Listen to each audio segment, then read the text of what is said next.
Hello and welcome back to another episode of Sprues and Brews. So today we're unboxing a new game. I say a new game. It's a game that's come back. It's come back, so... It's been there and it's come back again. There and back again, that's a clue. So, way back in the mist of time, Games Workshop released a Lord of the Rings fantasy battle game. They did, yes. So they charted all throughout the films. From Fellowship, Two Towers, Return of the King, and then I think they did like a big book at the end, didn't they? Yeah, they did a big book and they released the Balin's Tomb box with a plastic fellowship. Yep, that was really cool. It was a really good box. Then after that there was War of the Ring, which was a kind of mass battles expansion for it, which was cool. And then it went quiet for a few years. And then when Peter Jackson announced he was doing the new Hobbit films, Games Workshop jumped on with a new Hobbit game. Yeah. So we had just the one boxed game for that. The Hobbit strategy battle game with the... You had the Goblin King, didn't you? Yeah, the Goblin King, the dwarves, obviously Bilbo and Gandalf. Which is a really cool box, and it came with Radagast as well, which was ace. Yeah, and it also came with some really cool scenery because it was all set out in the like the tomb, wasn't it? The mines where the goblins live, like the Goblin Town. So Goblin Town, that's it. Yeah. Yeah. So that came out, and there wasn't any other boxed games, which was a shame for that. Obviously, we had loads of plastic kits, and there was quite a bit of support for the game. And there was a few Lake Town scenery pieces. Yeah, it had quite a bit of support. I mean, I'm going to be honest. I think you can be a little bit as well. We didn't actually play The Hobbit. We didn't. I played Lord of the Rings. Oh yeah, played Lord of the Rings. Bought a load of Hobbit stuff, but never played it. So fast forward a couple of years, and the Forge World studio picked up the kind of Middle Earth range. Adam Troke, who we spoke to back at Warhammer Fest, and even hinted at what we're going to unbox, but couldn't outright tell us. Have put out loads of stuff recently. New Forge World kits. They've been re-releasing a few of the old boxes. But the thing that's been missing is a big box set to kind of get you into the hobby. Yeah, to get you into, because I mean, a lot of the models now are quite old. There's not really a box. There's not like a start collecting box. No. Or anything like that. So it really needed an entry point to get people back involved. Now the Hobbit and Lord of the Rings has come under this Middle Earth mantle. It needed something. To kick people into it. And that something is a massive box, the Battle of Pelennor Fields. So, Lord of the Rings fans probably know well what this battle was. Probably the best battle in Lord of the Rings. It's definitely got the best speech in Lord of the Rings. It has. So, obviously the siege of Gondor, the orc hordes have poured out of Mordor, mummics and Haradrim swarming over. You got the Witch King flying around on his fell beast. Just when all hope looks like it's lost, the Rohan army peeks over the top of the nearby hill and charges down heroically in the last charge of the Rohirrim. Yep. It was an absolutely fantastic... I read the book years and years ago when I was little, and I was like, how are they going to recreate that in the films? And they very well went and did it. Well, it's a fair chunk of the film, the battle. We've got the Army of the Dead, led by Aragorn as well, turning up, and you can pretty much reenact that whole kind of battle straight out of this box. So it is. I'm not kidding with it. It's a heavy, heavy tome, and we'll have a look at the sprues and everything later on. But it has got a load of models in there, including most of the kind of characters we've just mentioned. Yeah. I mean, the actual value of this thing is immense. I mean, as you probably saw in the sweeping shot there, you get a Witch King on... Well, I think it's is it Ring Wraith or is it a Witch King? It's a Ring Wraith, but you've got a Witch King option on the spring. Yeah, on a Fell Beast. I mean, that thing alone is like quite expensive. $36.50 maybe by itself. Plastic Troll, 20 odd quid. Yeah. A new sculpted Theoden, which we'll show you in a bit. 12 Warriors of Rohan on foot, 12 Riders of Rohan mounted, 20 Warriors of the Dead. Now, I think they're one of the more recent, I say recent, like 10 years ago. One of the last ones they released. Yeah. And then, for the evil forces, the Witch King, 36 orcs, which is what? 3 sprues of orcs? That's a lot of orcs. That's a lot of orcs. The Troll. You also get a 16-page scenario book with some kind of missions out of this event. Dice, range rulers, and a full hardback rules manual. Excellent. Cool. Yeah. So I think we'll dig in and have a nosy at what we can get.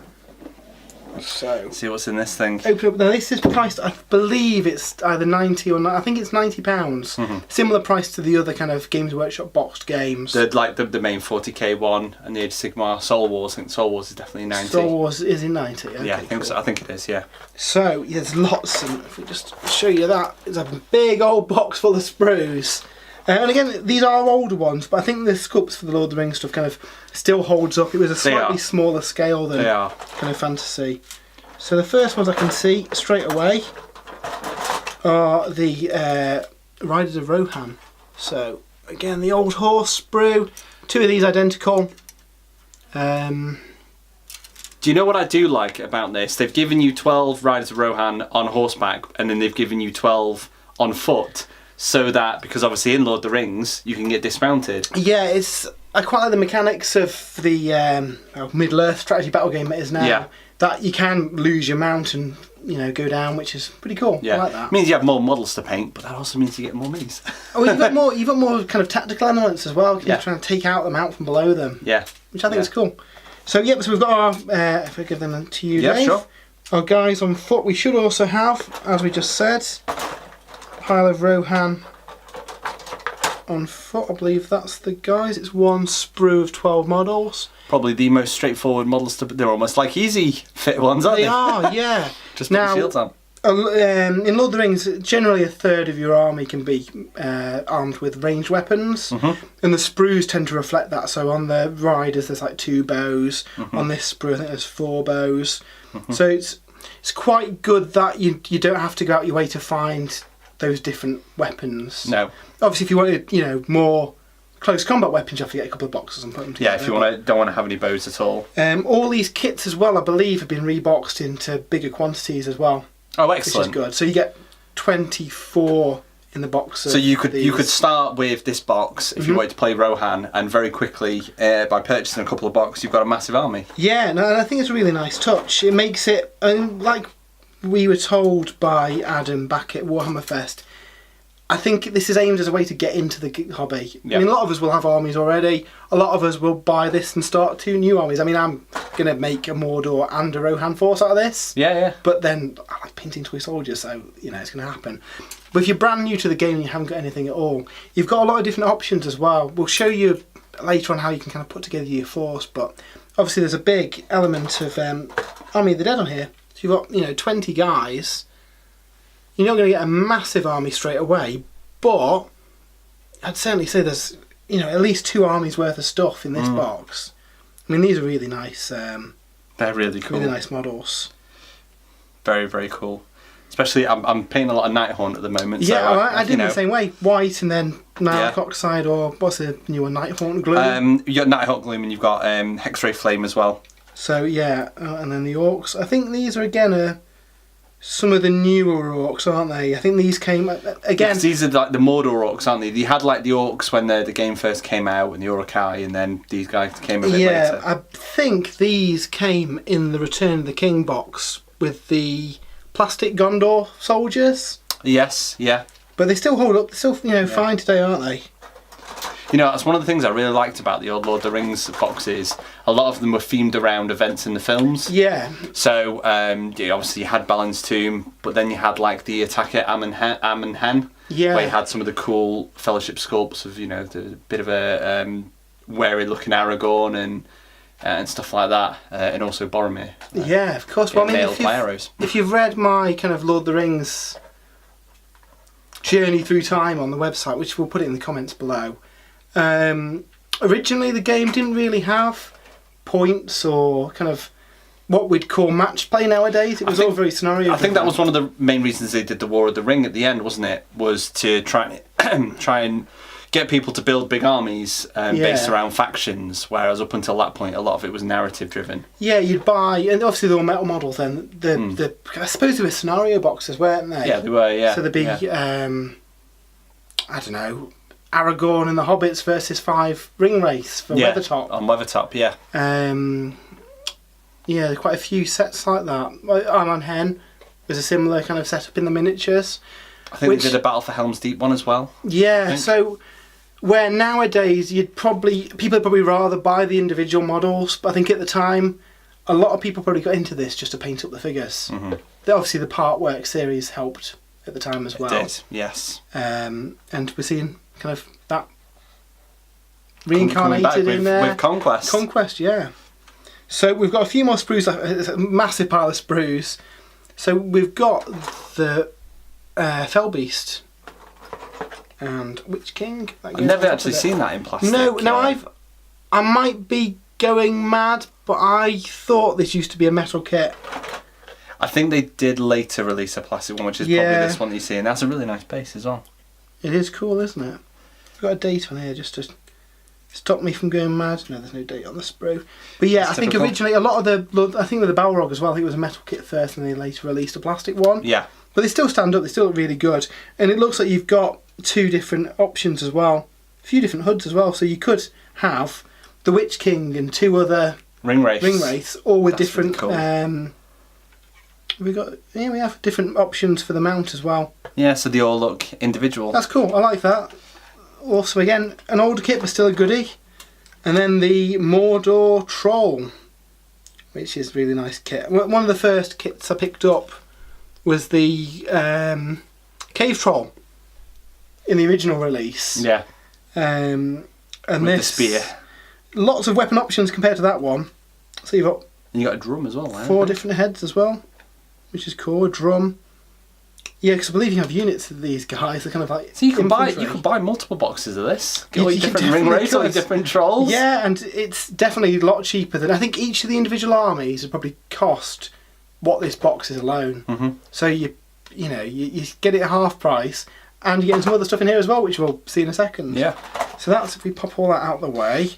That is all the old stuff. We do get one brand new kit in the box, which is rather exciting. So, an apology, just seeing this for the first time myself here. So it is King Theoden. Do you get him on foot as well, don't you? Yeah, it looks like he's also on foot, which I didn't realise. Yeah. Yeah, I thought it was just him mounted, but I suppose it makes sense because, like we said, you could get his mount could be slain. Yeah, thrown from his mount. You've got a few different heads as well. No, it might just be. Yeah, I think it's just obviously one for the mounted version and one. No, I think if I remember when I spoke to our local Games Workshop, I think a bit's just come off there. Oops.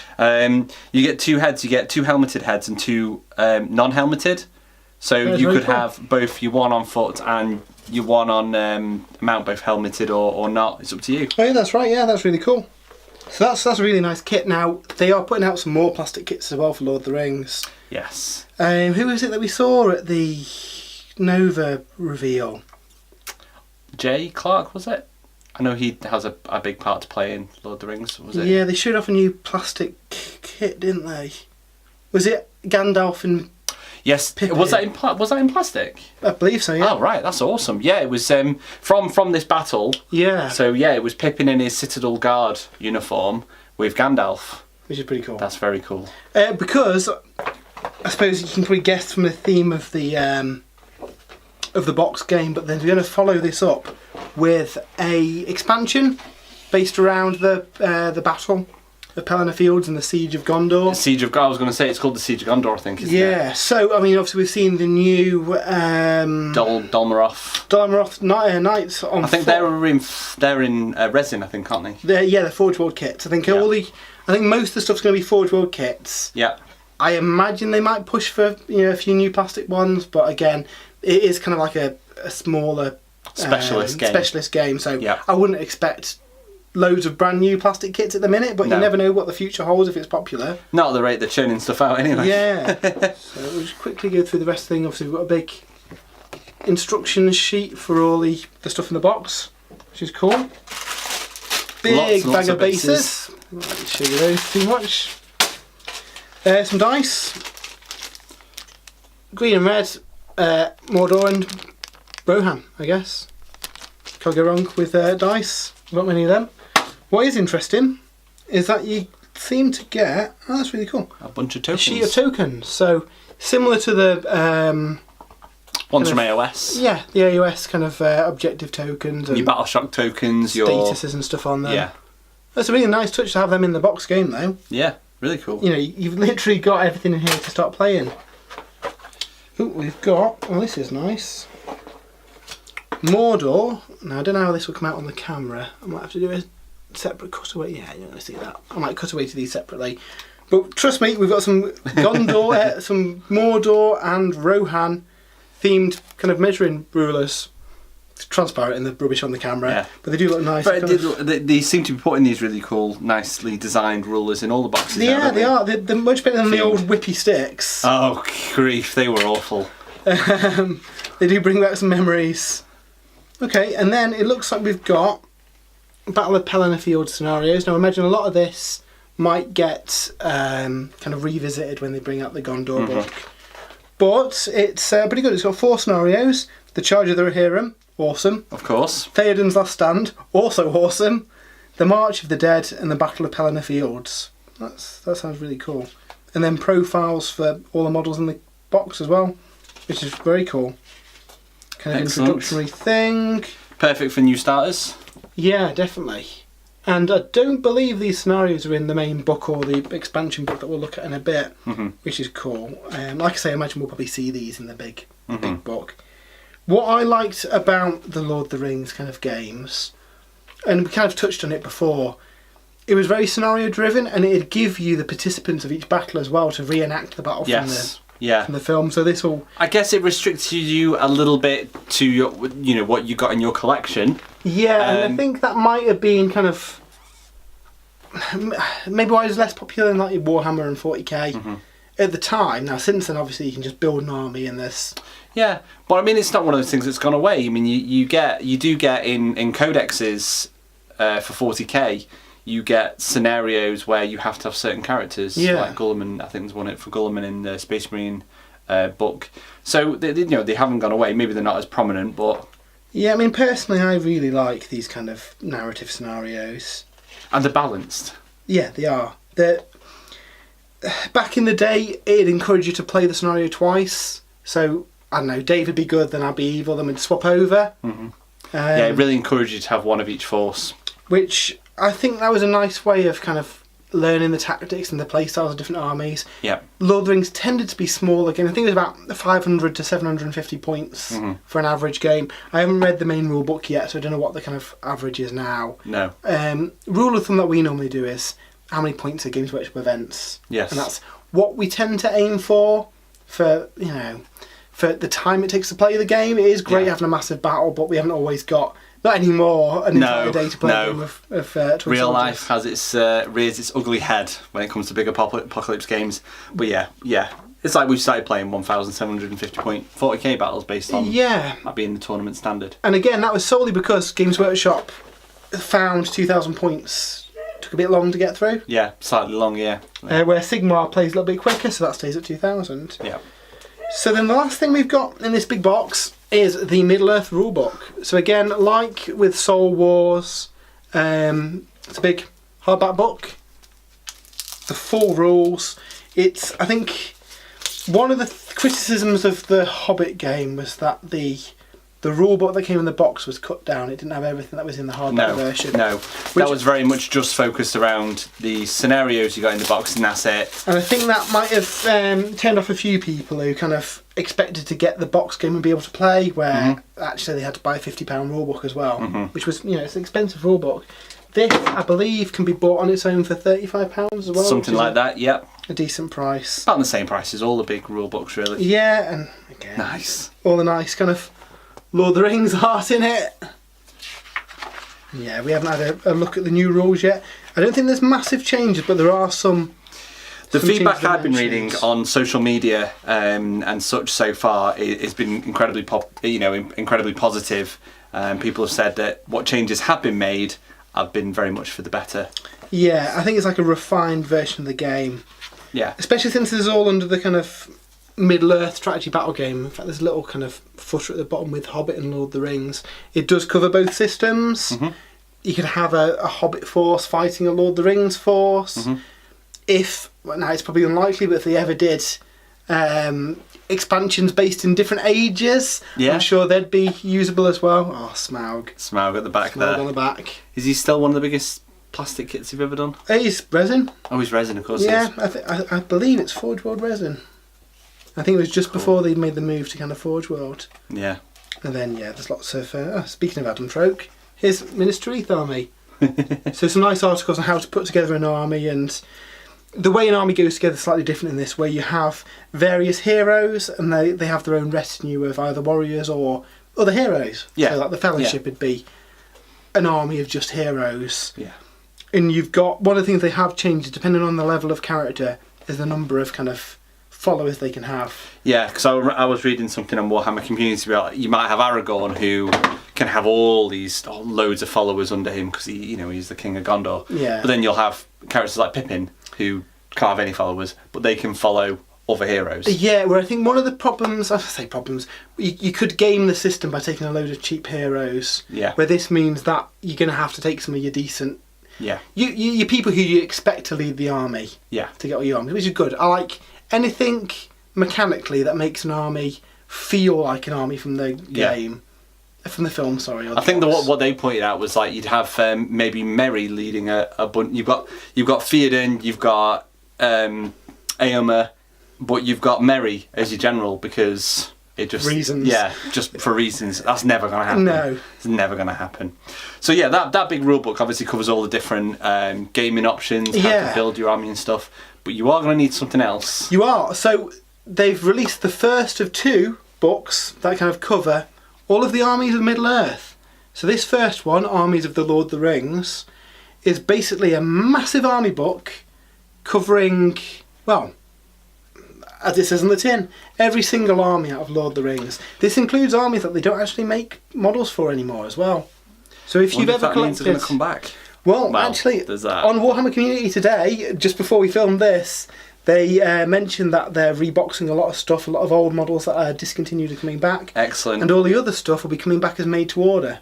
Brilliant. That's also dangerous on my wallet. If you've only got a week to buy. I was thinking the same. It's going to start with armies during this big Gondor battle, so I imagine the kind of... We might get the Citadel Guard re-released. Yeah. The guards, the Fountain Court. We may get the Royal Guard for Rohan. Yeah. Basically like the shield bearers, aren't they? Like the Theoden's proper elite the troops. Far-Harad stuff I think is unavailable at the minute. So all the camel riders and stuff, which I really like the models of, but I did actually look yesterday because I was dangerously close to buying a load, and a lot of them are out of stock, so it's good to see that a lot of them are coming back. I saw that, was it Nick Baton was on about, was it Nick Baton wanted to get by, he was looking at having a load of Royal Guard in his army, and I thought, I have interest, I'll see how much they were. And they're like, the £9 for one model. They are nice models though. They're nice models, but they're £9 a model now. So, but yeah, I mean, that kind of thing, they could come back out in fine cast or resin. Yeah, I think a lot of the range was metal. For the made to order, they tend to cast it up in the last material it was made in. Yeah, so it could come back in metal. Which is cool. I like a weighty metal model. But going back to this book, it covers all the different factions. You've got the Fellowship there. They all have their own little army bonuses as well. So much like AOS and 40k, you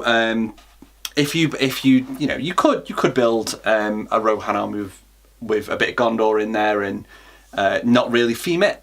But if you do theme your army, then you get army bonuses. For example, for the Fellowship, as long as Frodo is alive and on the table or escapes the board in scenarios where this applies, all models from the Fellowship army list gain the Fearless special rule. That's cool.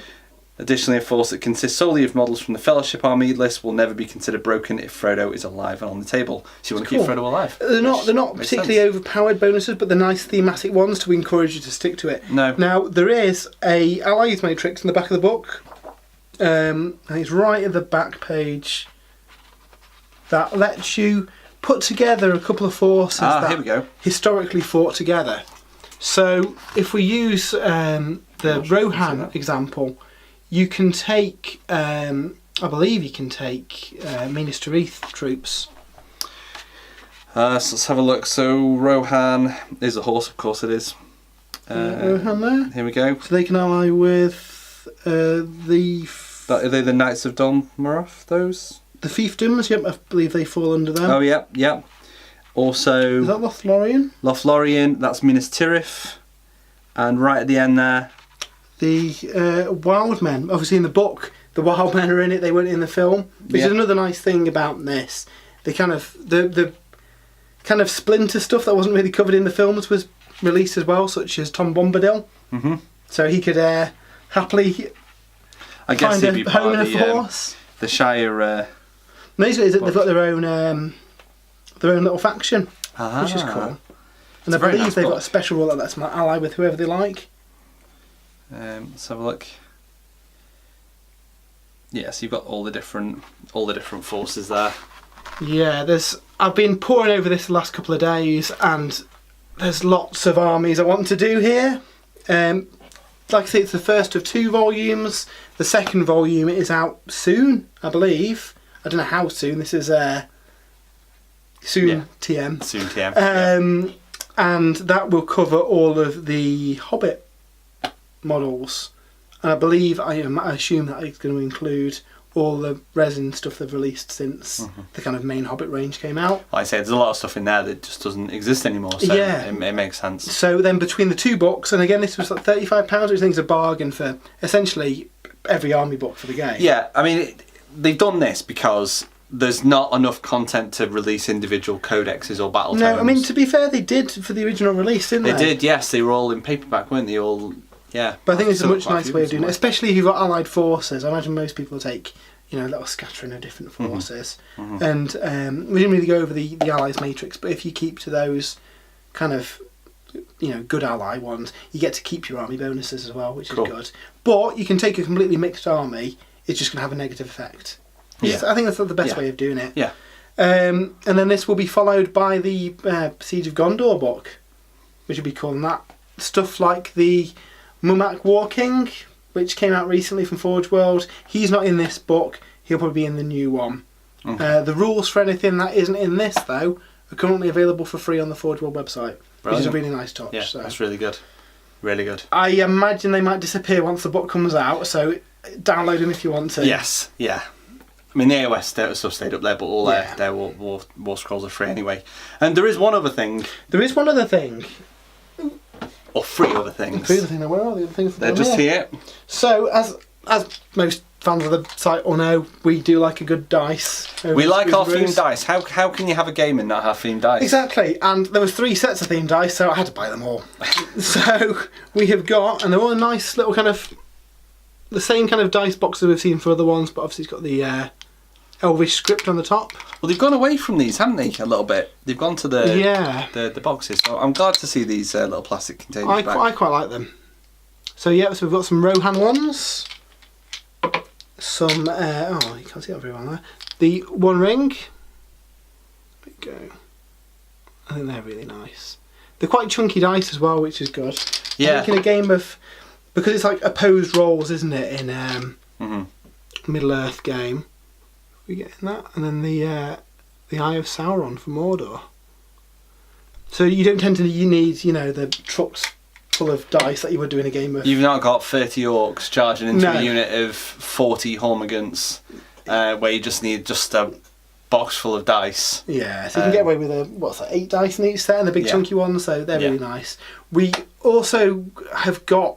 Oh, what were they? Range rulers. We didn't pick them up, unfortunately, but they're all modelled after different weapons in Middle-earth. So you had like Sting, you got Gandalf's staff. Yeah. Things like that.